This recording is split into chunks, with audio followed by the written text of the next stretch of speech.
Olá, tudo bem? Hoje a gente vai falar um pouco aqui de taças de vinhos, tá? Vocês estão vendo aqui 3 taças.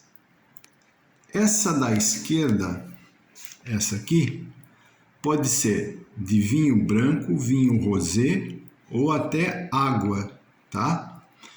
Na realidade, a de vinho branco e vinho rosé seria um pouco mais alta que essa. Essa aqui é mais uma taça de água, tá? Essa segunda aqui é uma taça de vinho tinto, tá?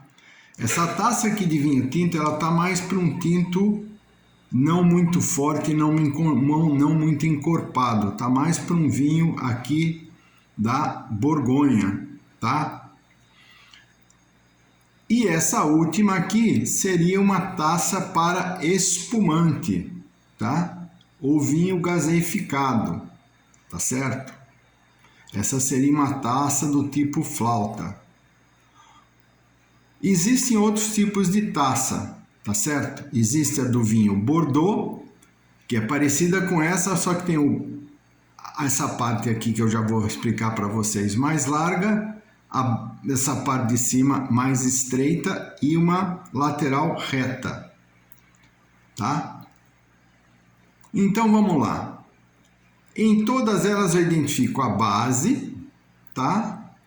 Depois vem as hastes, daí vem a parte do bojo, que é essa parte mais gordinha aqui de baixo, tá? E vem lá em cima a borda, tá certo?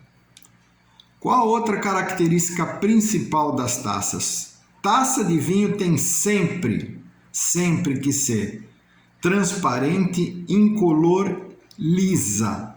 Quanto mais transparente, mais incolor, melhor. Em geral, a melhor de todas é a de cristal. Só que a de cristal tem 2 grandes inconvenientes. Primeiro é o preço, e o segundo é a fragilidade. Elas são muito fáceis de quebrar, principalmente para quem toma vinho todo dia, tem que lavar, tem que guardar, etc. e tal. O risco de quebrar é muito grande. Mas se você tiver uma taça de vinho como essas aqui, que são de vidro, tá? Que são bem transparentes, bem incolores, lisas, tá? Bem limpas, vai servir muito bem para o seu dia a dia, para o seu uso constante, tá? Que mais que eu posso falar para vocês a respeito desse aspecto? É que para a limpeza das taças, você tem que tomar muito cuidado, em geral, usar água quente e detergentes que não sejam muito perfumados. Por quê? A taça não pode ter cheiro, porque você vai provar o vinho, você vai degustar, então você tem, antes de botar o vinho na taça, ver se a taça tá sem cheiro nenhum, tá? Bem limpa e bem transparente, tá? Por que o bojo do vinho branco é mais estreito que o bojo do vinho tinto? Acontece que o vinho branco, o vinho rosé, ele é sempre servido a baixas temperaturas, então ele não pode perder calor muito rápido, tá certo? Então eu vou usar essa taça, tá? Uma mais alta talvez, num serviço de mesa você vai ter essa taça como taça de água e uma parecida com essa mais alta que vai ser de vinho branco ou rosé, tá certo? E o que acontece? Aí a perda de calor, ou melhor, o ganho de calor dessa taça aqui vai ser menor do que essa que tem o bojo mais largo. E por que o vinho tinto tem o bojo largo, até algumas taças bem mais largas que essa e bem maiores também, né? Porque eu preciso balançar a taça para soltar os aromas, para ver como é que é o tanino dele, como é que é o índice alcoólico dele nas paredes da taça, tá certo?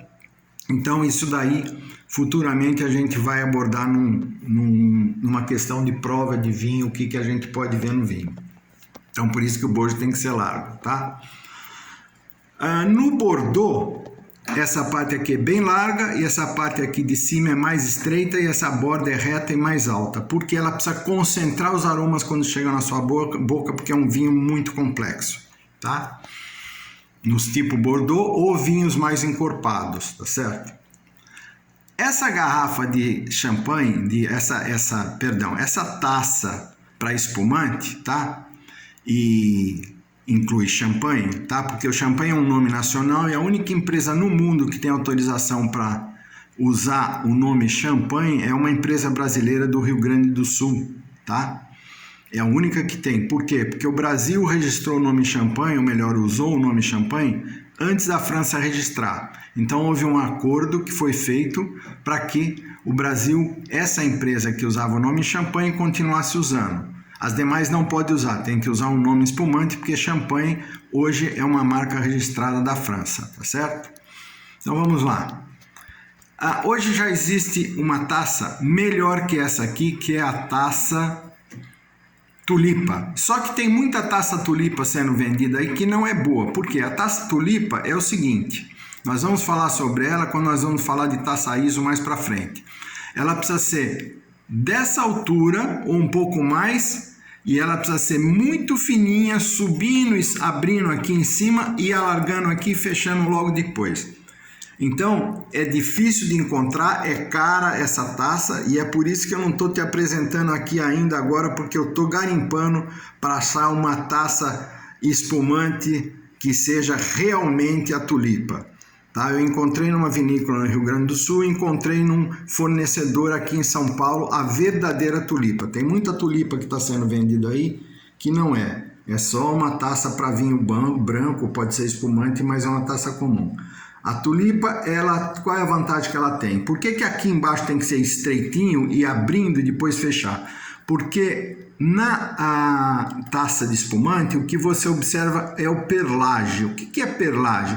Perlage é aquelas bolinhas que sobem no espumante, tá certo? Aquilo que é perlage.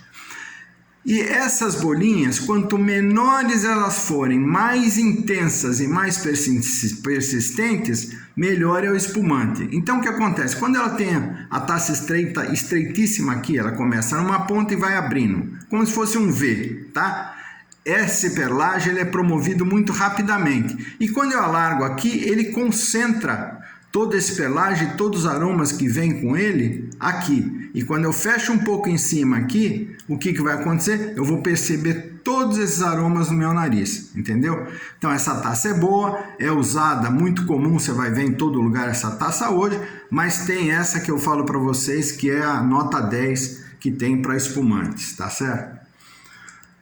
Uma outra questão, como é que eu seguro uma taça, quaisquer dessas aí? Jamais eu vou segurar aqui. Por quê? O vinho tinto eu vou esquentar, e o vinho branco eu vou esquentar, e o espumante eu vou esquentar. Então eu vou segurar aqui. Eu seguro aqui embaixo na haste, próximo à base, posso até apoiar minha mão aqui embaixo. Segurar assim. Então essa é uma forma correta de segurar para você não esquentar e estragar os aromas do vinho, tá? Estragar o sabor do teu vinho, tá certo? Então sempre segurando por aqui, nunca aqui, isso é errado. Ou assim, é errado também. O certo é você segurar pela haste, e quanto mais próximo da base, melhor, tá certo? Outra questão que eu preciso falar para vocês é a questão do enchimento das taças. Uma taça você vai encher da base até quando ela vai se curvar para cima. Então, em geral, é 1/3 da taça que eu encho. Eu vou chegar até aqui, mais ou menos, tá certo? Na taça de espumante, eu posso ir um pouquinho mais. Deixar aqui uns 2/3, um pouco mais de 1/3, tá? Para cima, tá ok? Por quê? Porque espumante eu preciso ter o espaço para as bolinhas subirem e circularem. É diferente do vinho tinto e diferente do rosé, tá? E do branco também, que não é o branco que tem a gaseificação, tá certo? Que existem brancos gaseificados também que não são espumantes, tá? Então, basicamente, era isso que eu queria falar para vocês hoje, tá? E tá aí 3 exemplos de taças. Eu ainda vou falar da taça ISO, que é a taça padrão de degustação para qualquer vinho, e vou tentar trazer uma tulipa correta para mostrar para vocês futuramente. Eu agradeço o interesse de vocês e bons vinhos. Um abraço.